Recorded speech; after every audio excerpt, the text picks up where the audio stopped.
Tamil Baptist திருச்சபையின் சார்பாக இந்த நாளில் உங்களை தொலைக்காட்சி சந்திப்பது மிகுந்த சந்தோஷம் அடைகிறோம். கர்த்தர் தாமே இந்த ஆராதனை முழுவதும் நம் ஆசீர்வாதமாய் பிரயோஜனப்படுத்தி தருவாராக. ஹல்லேலூயா. ஆமென். ஆமென். ஹல்லேலூயா. நன்றி செலுத்துகிறோம் ஆண்டவரே. யாவரும் கண்களை மூடி கர்த்தரை நோக்கி ஒரு சமூகத்துக்கு நேராக எனக்காக யாவையும் செய்து முடிக்கிற தேவனாகிய கர்த்தரை நோக்கி கண்களை மூடி ஆண்டவர் நமக்கு இந்த மாதத்தின் கலிப்பை கொடுக்க போகிறார். ஆமென். ஹல்லேலூயா. ஹல்லேலூயா. எஸ்தர் புத்தகத்திலே அழகாய் சொல்லப்படுகிறது, இவ்விதமாய் யூதருக்கு வெளிச்சமும் மகிழ்ச்சியும் களிப்பும் கனமும் உண்டாயிற்று என்று சொல்லப்படுகிறது. கர்த்தர் இந்த மாதத்திலே ஒவ்வொரு மேலும் அக்கினியாய் இறங்கி கர்த்தர் நம்மளை ஆசீர்வதிக்க போகிறார். களிப்பும் சமாதானமும் சந்தோஷத்தும் நமக்கு ஆண்டவர் கொடுக்க தேவனாக இருக்கிறார். ஆண்டவர் நோக்கி கரங்களை தட்டி உற்சாகமாக ஆமென். ஹல்லேலூயா. நன்றி நன்றி செலுத்தி ஆமென். ஹல்லேலூயா. ஓ நன்றி தகப்பனே. ஆமென். ஹல்லேலூயா. கரங்களை உயர்த்தி கர்த்தரை நோக்கி ஆமென்.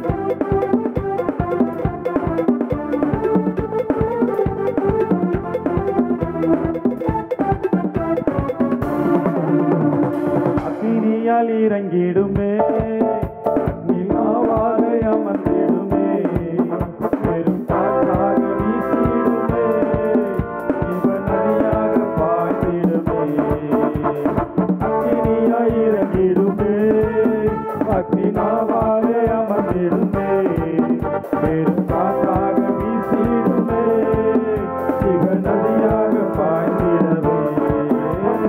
அக்கினியாய் இறங்கிடுமே, அக்கினாவாலே அமர்ந்திடுமே, பெரும் காற்றாக வீசிடுமே, ஜீவநதியாக பாய்ந்திடுமே. ஹல்லேலூயா. நன்றி ஆண்டவரே. ஓ நன்றி செலுத்துகிறோம் தகப்பனே. ஆமென்.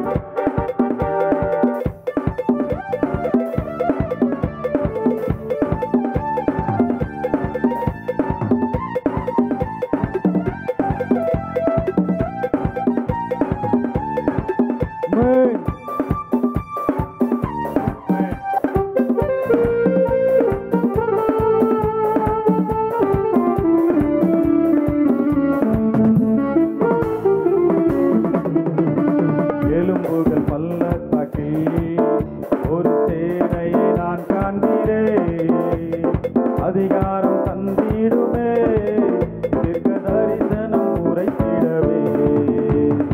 எலும்புகள் பள்ளத்தாக்கில் ஒரு சேனையை நான் காண்கிறேன், அதிகாரம் தந்திடுமே, தீர்க்க தரிசனம் உரைத்திடவே.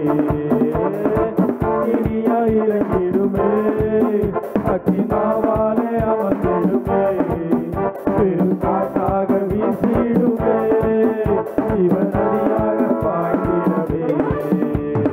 அக்கினியாய் இறங்கிடுமே, அக்கினாவாலே அமர்ந்திடுமே, பெரும் காற்றாக வீசிடுமே, ஜீவநதியாக பாய்ந்திடுமே. சீனாய் மலையின் மேலே அக்கினிஜுவாலை நான் காண்கிறேன், இஸ்ரவேலின் தேவனே, என்னில் அக்கினியை ஊற்றிடுமே. சீனாய் மலையின் மேலே அக்கினிஜுவாலை நான் காண்கிறேன், இஸ்ரவேலின் தேவனே, என்னில் அக்கினியை ஊற்றுமையா. அக்கினியாய் இறங்கிடுமே, அக்கினாவாலே அமர்ந்திடுமே, பெரும் காற்றாக வீசிடுமே, ஜீவநதியாக பாய்ந்திடுமே. அக்கினியாய் இறங்கிடுமே, அக்கினாவாலே அமர்ந்திடுமே, பெரும் காற்றாக வீசிடுமே, ஜீவநதியாக பாய்ந்திடுமே, ஜீவநதியாக பாய்ந்திடுமே, ஜீவநதியாக பாய்ந்திடுமே. அக்கினியில் நடந்து வந்தோ, ஆனால் சேதம் ஒன்றும் இல்லை அப்பா. தண்ணீரை கடந்து வந்தோ, நாங்கள் மூழ்கி போகவில்லை அப்பா. உங்க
ஆண்டவரே. நீர் எங்களுக்காய் யாவும் செய்கிற தேவனாக இருக்கக்கூடிய நான் நன்றி செலுத்துகிறோம் ஆண்டவரே. நீர் எங்கள் தேவன், எங்களுடைய கண்மலையாக இருக்கிறபடியா நன்றி செலுத்துகிறோம்.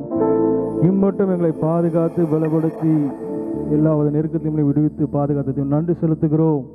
நீர் பெரியவர், பெரிய காரியங்களை செய்யும். பேசுகிற மகனை மறைத்து நீர் வெளிப்படும். பெரியவர், பெரிய காரியங்களை செய்யும். இயேசு ஜெபம் கேளும் பிதாவே, ஆமென். தொடர்ந்து நம்முடைய திருச்சபையின் போதகர் டி.எஸ். ராபர்ட் ஜேஸ் அவர்கள் செய்தியை பகிர்ந்து கொள்வார்.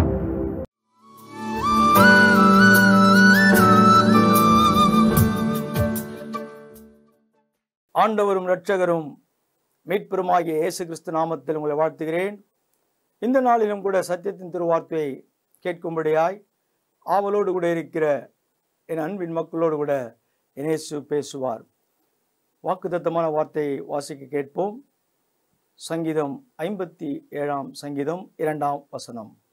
எனக்காக யாவையும் செய்து முடிக்கப் போகிற தேவனாகிய உன்னதமான தேவனை நோக்கி கூப்பிடுவேன். எனக்காக யாவையும் செய்து முடிக்கப் போகிற உன்னதமான தேவனை நோக்கி கூப்பிடுவேன். அன்பு தேவ ஜனமே, எனக்காய் யாவையும் செய்து முடிக்கப் போகிற, இன்றைக்கு ஒருவேளை நம்மோடு கூட இணைக்கப்பட்டவர்கள் சொல்லலாம், உங்களுக்காய் காரியங்கள் செயல்படுத்தப்படும் என்று சொல்லலாம். ஆனால் என் தேவன் சொல்கின்ற வார்த்தையிலே உண்மை காணப்படுகிறது. அந்த உண்மையை இன்றைக்கு நாம் எப்படி என்று ஆய்வு செய்வதை பார்க்கிறோம். வேத வசனத்தை கொண்டு நாம் கேட்கும் பொழுது நிச்சயமாய் ஆண்டவர் எனக்காய் யாவையும் செய்து முடிக்கப் போகிற உன்னதமான தேவனை நான் நோக்கி கூப்பிடுவேன் என்ற நிச்சயத்திற்குள் நம்முடைய காரியத்தை நினைப்பது உண்மை என்றால் நிச்சயமாய் ஆண்டவர் பேசுவார். அநேகர் தொலைக்காட்சி வாயிலாய் சத்தியத்தின் திருவார்த்தை கேட்டு என்னோடு கூட தொடர்பு கொள்கின்றீர்கள். உங்களுக்கு நான் இயேசுவின் இனிய நாமத்திலே வாழ்த்துதலையும் உங்களுக்காய் தொடர்ந்து உங்களுடைய காரியங்களுக்காய் ஜெபித்து கொண்டு வருகிறேன். கர்த்தர் இன்னுமாய் இந்த ஊழியங்களை ஆசீர்வதிப்பாராக. இதற்கு ஆதாரமாய் நாம் எடுத்துக்கொள்வோம். யோபு 36 அதிகாரம் 7 வசனத்தை வாசிப்போம். அவர் தம்முடைய கண்களை நீதிமான்களை விட்டு விலக்காமல் அவர்களை ராஜாக்களோடு கூட சிங்காசனத்தில் ஏறவும் உயர்ந்த ஸ்தலத்தில் என்றைக்கும் உட்கார்ந்திருக்கவும் செய்கிறார். அவர் என்றைக்கும் உட்கார்ந்திருக்க செய்கிறவர் ஜீவனுள்ள தேவனாகிய கர்த்தர் ஒருவரே. அவர் நம்மோடு கூட இருக்கிறவர். அவர் எந்நாளும் நம்மோடு கூட இருக்கிற ஜீவனுள்ள தேவனாகிய கர்த்தர் சொல்லுகிறார், நான் உன்னை விட்டு விலகுவதும் இல்லை, உன்னை கைவிடுவதும் இல்லை என்று சொல்கிறார். நாம் ஒரு சில நேரங்களிலே அவரை விட்டு விலகுகின்ற அனுபவத்தில் வாழ்வது உண்மை என்றால் ஆண்டவர் நம்மை ஆசீர்வதிக்க வல்லவராயிருக்கிறார். யோபினுடைய வாழ்க்கையிலே பலவிதமான சோர்வுகள், பலவிதமான பிரச்சனைகள், கண்டதான காரியங்களிலே யோபினுடைய ஆசீர்வாதம் நிறைவாய் காணப்பட்டதான சூழ்நிலைதான். ஆனால் யோபினுடைய வாழ்க்கையிலே காரியங்கள் மாற்றப்படும் பொழுது, ஒரு மாறுதல் உண்டாகும் பொழுது காரியங்கள் மாறுபடுகிறது. ஆம் பிரியமானவர்களே, இன்றைக்கு ஒருவேளை உங்களுக்குள்ளே பலவிதமான சோர்வுகள், பலவிதமான ஏமாற்றம், பலவிதமான பலவீனம், பலவிதமான பிரச்சனைகள், குடும்பத்தின் வியாதியின் தொல்லை, கவலை, கஷ்டம், கண்ணீர், இப்படிப்பட்ட சூழ்நிலையில் இருப்பது உண்மை என்றால் ஆண்டவர் சொல்கிறார், உங்களுக்காய் எல்லாவற்றும் செய்கிறவர் இயேசு ஒருவரே. அவரால் செய்யக்கூடாத காரியங்கள் ஒன்றுமே இல்லை. அவர் தம்முடைய கண்களை நீதிமான்களை விட்டு விலக்காமலும் இருக்கிற தேவன் ஒருவர் உண்டானால் சத்தியத்தின் திருவார்த்தை போதித்துக் கொண்டிருக்கிற ஆண்டவர் நம்மோடு கூட திட்டவட்டமாய் பேசுகிறார். அவர் எல்லாவற்றிலும் மேலானவர். 8 வசனம் அழகாய் சொல்கிறது, அவர்கள் விலங்குகள் போடப்பட்டு உபத்திரவத்தின் கயிர்களால் கட்டப்பட்டு இருந்தாலும் ஒருவேளை விலங்குகள் போடப்பட்டு உபத்திரவத்தினால் நீங்கள் கட்டப்பட்டு இருந்தாலும், அன்பு தேவஜனமே, நீங்கள் கட்டப்பட்ட சூழ்நிலை, ஏன் நான் இப்படி கட்டப்பட்டிருக்கிறேன் என்ற வேதனையோடு கூட தொலைக்காட்சிக்கு முன்பாய் கண்ணீரோடு கூட பார்த்து கொண்டிருக்கிற அன்பு சகோதரா, ஆண்டவர் சொல்கிறார், உன் கட்டுகளை அறுக்கிறவர் என் இயேசு ஒருவரே. அவர் எல்லாவற்றையும் அறிந்தவர். உனக்குள் இருக்கிற பலவீனம், உனக்குள் இருக்கிற பிசாசுடைய கட்டுகள் என்னென்று என் இயேசு அறிந்தவராய் இருக்கிறார். என் இயேசுவிடத்திலே கேட்பது உண்மை என்றால், எனக்காய் யாவையும் செய்து முடிக்கப் போகிற உன்னதமான தேவனை நோக்கி நான் கூப்பிடுவேன் என்ற நிச்சயம் உனக்குள் இருப்பது உண்மை என்றால், ஆண்டவர் உன்னுடைய விலங்குகள் எப்படிப்பட்டதான விலங்குகள் காணப்பட்டாலும் என் இயேசுவை நோக்கி நீ அழைக்கும் பொழுது, என் இயேசுவை நோக்கி கூப்பிடும் பொழுது, சிம்சோனுக்கு விலங்குகள் போடப்பட்டு கண்கள் பிடுங்கப்பட்ட நிலைமைதான். எத்தனை பெரிய பரிதாபம், எத்தனை பெரிய வேதனை. ஆனால் ஆண்டவரின் நாமத்தை மகிமைப்படுத்தும்படியாய் ஆண்டவரிடத்திலே கேட்கும் பொழுது ஆண்டவர் அவருக்கு மீண்டுமாய் பலனை கொடுத்து காரியங்களை செய்யும்படியாய் தீர்மானிக்கிற தேவன். இன்றைக்கு உனக்குள் இருக்கிற பலவீனம் என்ன என்பது இயேசு அறிந்தவராயிருக்கிறார். உன் கட்டுகளை உடைக்கிறவராயிருக்கிறார். உனக்கு விடுதலை கொடுக்கிறவராயிருக்கிறார். நீ நினைக்கலாம், என்னுடைய வியாபாரம் கட்டப்பட்ட நிலைமையில் காணப்படுகிறது, நன்றாய் நடந்தது, சுகபோகமாய் வாழ்ந்தேன், ஆசீர்வாதமாய் இருந்தேன், இப்பொழுது என்னுடைய வியாபாரம் கட்டப்பட்ட நிலைமையிலே இருக்கிறது, விலங்குகள் போட்டப்பட்ட நிலைமையிலே காணப்படுகிறேனே என்று வேதனையோடு கூட இருக்கிறாயா? இயேசுவிடத்திலே கேள். யோபினுடைய வாழ்க்கையிலும் அப்படித்தானே. ஆசீர்வாதமாய் இருந்தான யோபினுடைய வாழ்க்கையிலேயே காணப்பட்ட சூழ்நிலை எல்லாம் இழக்கப்பட்ட நிலைமை. உடனிருந்ததான மனைவி சொல்லுகிறார், தேவனை தூஷித்து ஜீவனை விடு என்று சொல்லப்படுகின்ற நிலைமைதான். அன்பு தேவ ஜனமே, ஒருவேளை அந்த சூழ்நிலையில் இருப்பது உண்மை என்றால், இழக்கப்பட்ட நிலைமை, நாமால் ஒரு காரியத்தை இழந்தவுடனே பலவிதமான யோசனை. ஆனால் யோபினுடைய வாழ்க்கையிலே அத்தனையும் இழக்கப்பட்ட நிலைமை, சரீரம் ஒடுக்கப்பட்ட நிலைமை, கட்டப்பட்ட நிலைமை. யோசித்து பாருங்கள், யோபினுடைய வாழ்க்கையிலே எத்தனை பெரிய வேதனை, அவமானம், மதித்தவர்கள் மதியாமல் செல்கின்ற காரியம். யோசித்து பாருங்கள், இன்றைக்கு அப்படிப்பட்ட நிலைமையிலே நாம் வாழ்கிறோமா? ஏதோ ஒரு சூழ்நிலை காரணமாய் நாம் சிலவற்றை இழந்தோம். ஆனால் ஆண்டவர் நமக்காய் காரியங்களை செய்கிறவர். ஜீவனுள்ள தேவனாகிய கர்த்தரிடத்திலே நாம் கேட்பது உண்மை என்றால், உன்னதமான தேவனை நோக்கி கூப்பிடுவேன் என்ற நிச்சயம் தளர்ந்த நிலைமையில் இருக்கிற, யார் எனக்கு உதவி செய்வார் என்ற வேதனையோடு கூட கண்ணீரோடு கூட இருக்கிற உனக்கு ஆண்டவர் சொல்கிறார். 11ஆம் வசனத்தை வாசியுங்கள். அவர்கள் அடங்கி அவரை சேவித்தால் தங்கள் நாட்களை நன்மையாகவும் தங்கள் வருஷங்களை செல்வ வாழ்வாகவும் போக்குவார்கள். அன்பு தேவ ஜனமே, நல்ல ஒரு வார்த்தை. அவரை அடங்கி சேவித்தால். இன்றைக்கு நம்மிடத்திலே ஒரு அடக்கம் காணப்படவில்லை. நாம் ஆண்டவரை ஆராதிக்கும் பொழுது நம்மிடத்தில் ஒரு அடக்கம் காணப்படவில்லை. ஆசீர்வாதமாய் இருக்கும் பொழுது தேவையற்ற காரியங்களை சிந்திக்கிறோம், வேதனையாய் இருக்கும் பொழுதும் தேவையற்ற காரியம் சிந்திக்கிறோம். தேவ வசனம் திட்டவட்டமாய் சொல்லுகிறது, அவருக்கு அடங்கி காணப்பட வேண்டுமாம். அவரை அடங்கி சேவித்தால். நாம் ஆண்டவரை சேவிக்க வேண்டும். நானும் என் வீட்டாரோமோ என்றால் கர்த்தரையே சேவிப்போம். அன்பு தேவ ஜனமே, யோசித்து பாருங்கள். உன்னுடைய குடும்பம் வளர்ச்சி பெற வேண்டும் என்றால், உன்னுடைய குடும்பம் ஆசீர்வாதமாய் மாற வேண்டும் என்றால், முதலாவது நான் சரியாய் இருக்க வேண்டும். எனக்குள்ளே பலவிதமான குழப்பங்கள், பலவிதமான பிரச்சனைகள், பலவிதமான வேதனையை வைத்துக்கொண்டு என்னுடைய குடும்பம் சரியில்லை என்று சொல்வது அது உண்மையற்ற காரியமாக இருக்கிறது. அதுதான் சொல்லப்படும், நானும் என் வீட்டாருமோ என்றால் கர்த்தரே சேவிப்போம். நீ அடங்கி சேவிக்க வேண்டும். ஆண்டவரிடத்தில் தேவையற்ற வார்த்தையை பேசவே கூடாது. அவரிடத்தில் நீ கேட்க வேண்டிய காரியம் அடங்கி கேட்க வேண்டும். உன்னதமான தேவனை நோக்கி கேட்க வேண்டும். எனக்காய் யாவையும் செய்து முடிக்கப் போகிற உன்னதமான தேவனை நோக்கி கூப்பிடுவேன் என்ற நிச்சயம் உங்களுக்குள் இருப்பது உண்மை என்றால், நிச்சயமாய் ஆண்டவர் சொல்கின்ற வார்த்தை தான். மீண்டும் 11ஆம் வசனத்தை வாசியுங்கள். அவர்கள் அடங்கி அவரை சேவித்தால் தங்கள் நாட்களை நன்மையாகவும் தங்கள் வருஷங்களை செல்வ வாழ்வாகவும் போக்குவார்கள். நாட்கள் மாத்திரமல்ல, வருஷங்கள்.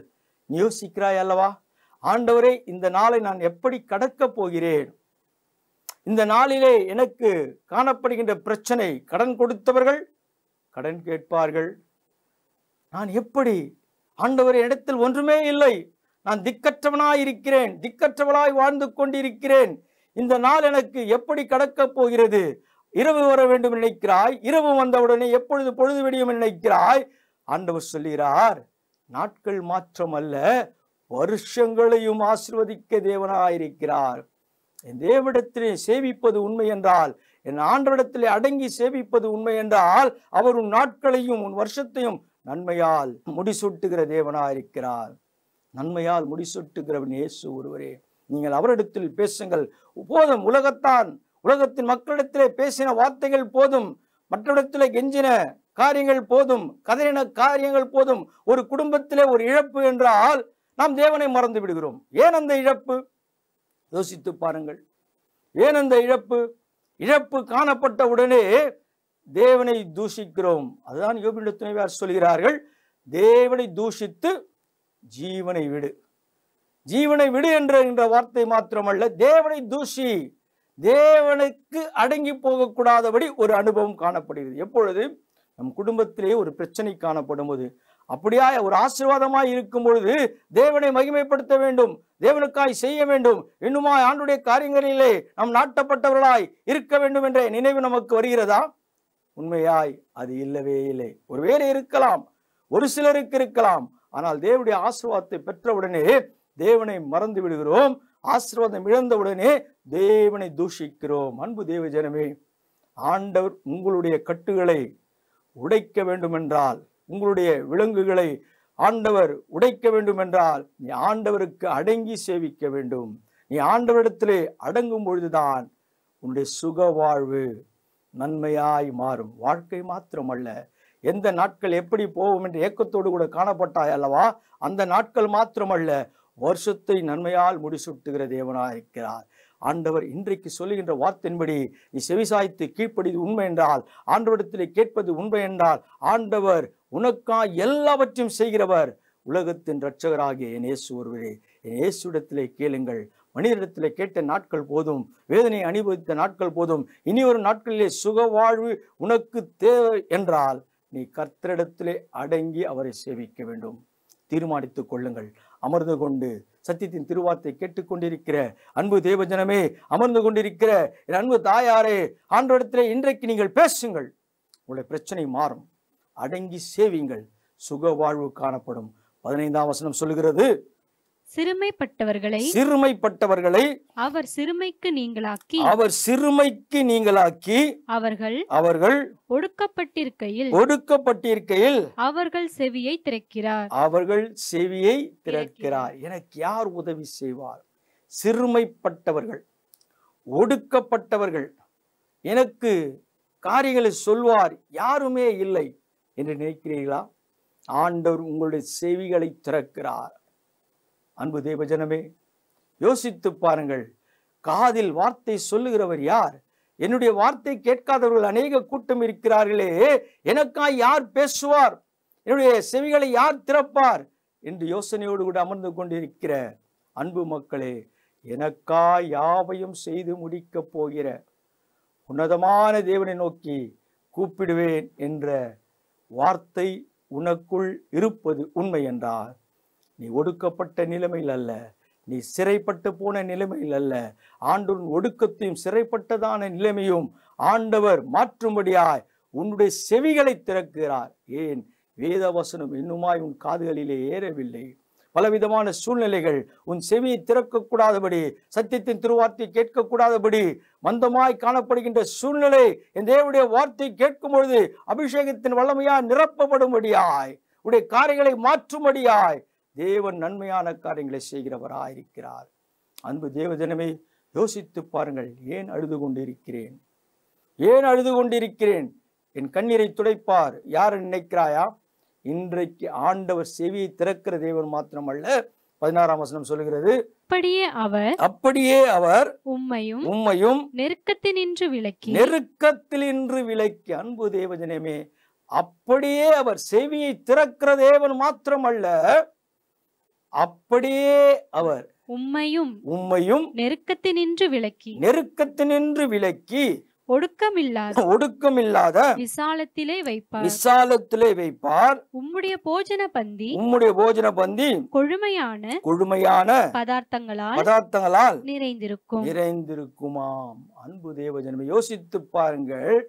நீ எவைகளுக்கெல்லாம் அழுதாயோ, எவைகளுக்கெல்லாம் தேவனிடத்திலே நீ கேட்டாயோ, அவைகளே இந்த நாளில் ஆண்டவர் செய்ய போகிறார். உன்னுடைய செவிகளை திறக்கிறார். உன் அருகாமையில் வருகிறவர், என் இயேசுவே யார் எனக்கு உதவி செய்வார்? அன்பு தேவஜனமே, உதவி செய்வார் ஒருவரும் இல்லை என்று கவலைப்படுகிறாயா? இன்றைக்கு என் இயேசு உன் செவியை திறந்து உன் அருகிலே வந்து நிற்கிறார். மீண்டும் அந்த 16ஆம் வசனத்தை வாசிங்கள். அப்படியே அவர் உம்மையும் நெருக்கத்தினின்று விலக்கி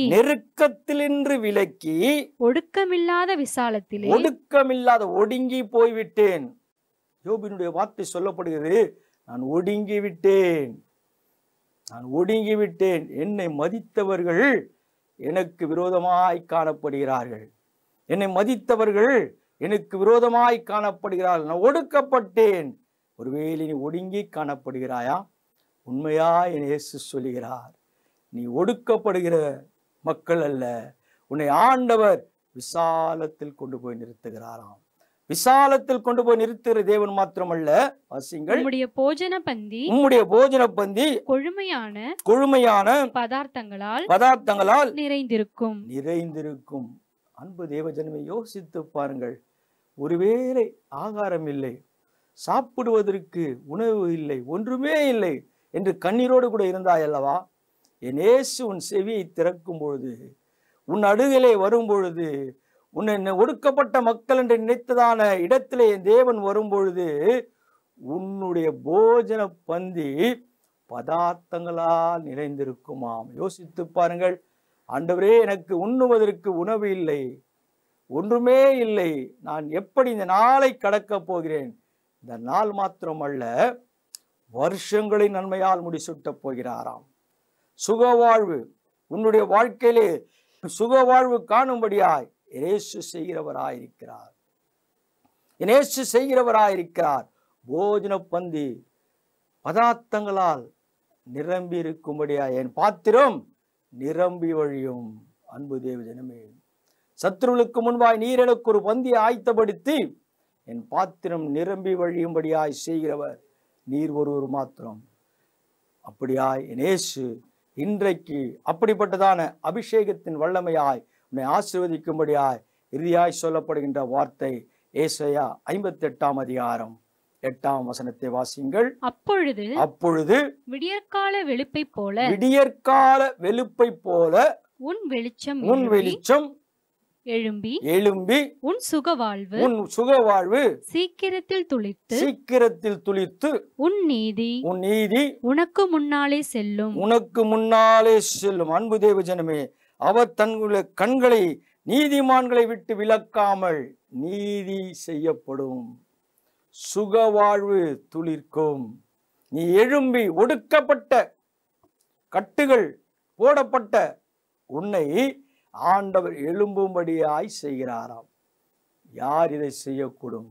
ஒருவேளை நினைத்ததான மக்கள் எல்லாம் கைவிட்டு விட்டார்களே. அப்பா, நீர் அல்லவா இந்த நேரத்தில் எனக்கு நல்ல ஒரு வார்த்தை கொடுத்திருக்கிறீர் என்று கண்ணீரோடு காணப்படுகின்ற அன்பு சகோதரியே, சகோதரா, ஆண்டவர் உன்னோடு கூட தான் பேசிக் கொண்டிருக்கிறார். உனக்கு நீதியை சரி கட்டுகிற தேவன் என் இயேசு ஒருவரே. என் இயேசுவிடத்தில் கேட்பது உண்மை என்றால், என் இயேசுவோடு கூட பேசுவது உண்மை என்றால், எனக்காய் யாவையும் செய்து முடிக்க போகிற உன்னதமான தேவனை நோக்கி கூப்பிடுவேன் என்ற நிச்சயம் இன்றைக்கு உனக்குள் இருப்பது உண்மை என்றால், ஆண்டவர் நீதியின் பிரகாரம் உன்னை எழுப்பி உன்னை பிரகாசிக்கும்படியாய், சுக வாழ்வு கொடுக்கும்படியாய், நன்மையை கொடுக்கும்படியாய் தேவனாகிய கர்த்தர் இன்றைக்கு உன்னோடு கூட பேசினவர் ஜீவனுள்ள தேவனாகிய இயேசு ஒருவரே. சத்தியத்தின் திருவார்த்தை கேட்ட அன்பு மக்களே, இருக்கிற இடத்திலே கண்களை மூடி ஆண்டவரோடு கூட பேசுவோமா? இயேசுவிடத்திலே பேசுங்கள். உலகத்தின் மக்களிடத்திலே பேசின நாட்கள் போதும். இன்றைக்கு இயேசுவிடத்திலே பேசுங்கள். இயேசு உனக்கு பேசுவார், எனக்கு பேசுவார், நமக்கு பேசுவார், எழும்பும்படியாய் செய்வார். ஒடுக்கப்பட்ட நிலைமை அல்ல, இன்றைக்கு உன்னை உயர்த்தும்படியாய், உன்னை ஒரு சமுதாயத்திலே உன்னை உயர்ந்த அடைக்கலத்திலே கொண்டு போய் நிறுத்துகிறவர் இயேசு ஒருவரே. கண்களை மூடுவோம். மகா கிருபையும் இரக்கமும் பரிசுத்தம் நிறைந்த நல்ல பிதாவே, இந்த மகிழ்ச்சியான கால் நாயகத்திற்காய் நன்றி செலுத்துகிறேன். இந்த நாளிலே அப்பா, நீர் என்னோடு என் மக்களோடு கூட பேசினீர். ஆமாண்டவரே, ஒடுக்கப்பட்ட நிலைமை நீர் எங்கள் செவிகளை திறந்து ஆண்டவரே, நீ சொல்லப்பட்டதான வேதத்தின் வார்த்தை நாங்கள் கேட்கும் பொழுது ஆண்டவரே, ஒடுக்கப்பட்ட நிலைமை அல்ல, சுக வாழ்வு ஆண்டவரே, சுக வாழ்வு கிடைக்கும்படியாய், நீதியின்படி எழுப்பும்படியாய் ஆண்டவரே, நீதிமான்களின் மேல் கண்கள் ஏறெடுத்து பார்க்கிற தேவன் நீர் அல்லவா? ஒருவேளை இழப்பு இருக்கலாம், வேதனைக்குரிய காரியம் இருக்கலாம், ஒடுக்கப்பட்ட நிலைமை இருக்கலாம். அப்பா, நீ எல்லாவற்றையும் மாற்றி ஆண்டவரே, நீ எழுந்து நிற்கும்படியாய், நானும் ஒரு சமுதாயத்திலே கால் ஒன்று நிற்கும்படியாய், நாட்கள் அல்ல வருஷத்தை ஆண்டவரை நன்மையால் முடிசூட்டும்படியாய், சுக வாழ்வு துளித்தது என்று சொல்லும்படியாய் காரியங்கள் சொல்லப்பட்டதல்லவா? ஆனால் ஒரே ஒரு ஆண்டவரே, ஒரு கண்டிஷன், அடங்கி சேவித்தால். ஆமாண்டவரே, இனி ஒரு நாட்களிலே நான் அடங்கி உம்மை சேவிக்க வேண்டும் ஆண்டவரே, அடங்கி உம்மிடத்திலே காரியங்களை கேட்க வேண்டும் ஆண்டவரே.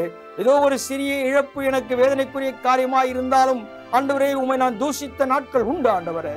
தயவா என்னை மன்னித்து அப்பா, நீர் என் காரியங்களை மாற்றினீரே, சுகவாழ்வு துளிர்க்கும்படியாய் செய்தீரே. உமக்கே நன்றி ஆண்டவரே, உடைய வார்த்தைக்காய் நன்றி. ஒடுக்கப்பட்டேன் ஆண்டவரே, கைவிடப்பட்டேன், துவண்ட நிலைமையிலே காணப்பட்டேன். நீர் என்னை தூக்கி கரம் பிடித்து நிறுத்தின, எனக்காயாவையும் செய்து முடிக்கப் போகிற உன்னதமான தேவனை நோக்கி நான் கூப்பிட்டேன். ஆண்டவரே, உம்முடைய சத்தியம் எனக்கு வெளிப்படுத்தப்பட்டதற்காக நன்றி ராஜா. என்னோடு கூட உமது கிருபை இருக்கட்டும். இயேசு நல்ல நாமத்தில் பிதாவே, ஆமென். என் ஆத்துமாவே கர்த்தரை ஸ்தோத்திரி, என் முழு உள்ளமையோட பரிசுத்த நாமத்தை ஸ்தோத்திரி. என் ஆத்துமாவே கர்த்தரை ஸ்தோத்திரி, அவர் செய்த சகல உபகாரங்களை மறவாதே. ஆமென். நம்முடைய கர்த்தராகிய இயேசு கிறிஸ்துவின் கிருபையும் பிதாவுடைய அன்பு பரிசுத்தமும் விசேஷமாய் இந்த நாளிலே சத்தியத்தின் திருவார்த்தை கேட்ட மக்களுடைய சமாதானத்தின் கிருபை என்றும் என்றும் சதா காலம் இருப்பதாக. ஆமென், ஆமென். God bless you. கர்த்தர் உங்களை ஆசீர்வதிப்பாராக.